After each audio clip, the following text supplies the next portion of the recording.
ये एक कैलकुलेशन का पार्ट आ गया, करते हैं। The density of caesium chloride crystal, सबसे इंपॉर्टेंट चीज फॉर सीजियम क्लोराइड, सबसे पहली बात Z की वैल्यू 1 रखी जाएगी, 2 नहीं रखी जाएगी। सीजियम क्लोराइड बॉडी सेंटर्ड होता है तो सीधे दिमाग में आता 2 रखेंगे, लेकिन इस पे क्वेश्चन आ चुके हैं। यहाँ Z1 होता है, क्यों होता है? एक्चुअल में किसी भी फॉर्मूला कंपाउंड के केस में number of formula unit present in 1 unit cell ही Z की वैल्यू होती है। और सीजियम क्लोराइड के केस में जब स्ट्रक्चर हम देखते हैं तो एक सीजियम आयन बॉडी में होता है, यानी ये 1 सीजियम आयन हो गया, और 1/8 क्लोराइड आयन हर कॉर्नर पे होता है। 8 कॉर्नर है, 1/8 क्लोराइड आयन है, तो 1 क्लोराइड आयन हो गया। Total formula unit of caesium chloride 1 आ गई। 1 caesium, 1 chloride, 1 formula unit of caesium chloride आ गई। सही है, तो Z इसका 1 होगा। पहली चीज आप अपने दिमाग में ये रखेंगे। अब हम आगे बढ़ते हैं जरा। अब इसकी कैलकुलेशन करनी है, सेल एज लेंथ L निकालना है और पिकोमीटर में निकालना है अप्रोक्सीमेटली विल बी। तो density is equal to Z into A upon L³ into Na। है 2 नंबर। डेंसिटी इज 1.68, Z1 रखना है, ये सबसे इंपॉर्टेंट है, ये 168 L³।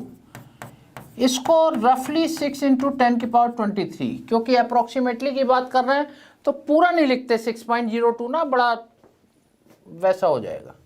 इससे ये हमने काट दिया, 100 आ गया। ऊपर हम L³ की पावर लेने की कोशिश करेंगे 10⁻⁻24, जो 3 से कट जाए, तो ये 1000 करना पड़ेगा। तो ये आ गया आपका 1000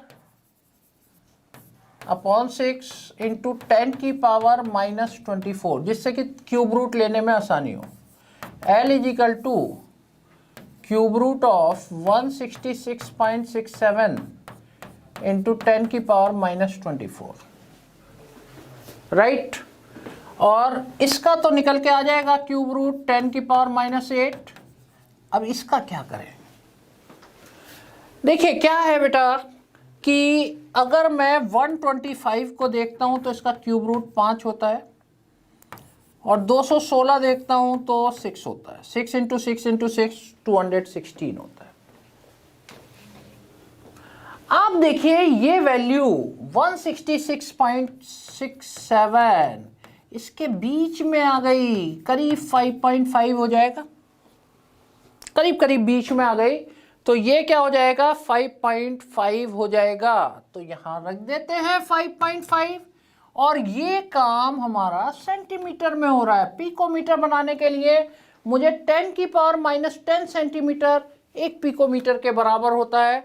तो इसको 10⁻⁻10 में कन्वर्ट करोगे तो 550 इंटू 10⁻⁻10 सेंटीमीटर, या हम लिख सकते हैं L is equal to 550 picometre. Approx आपका आंसर आ गया।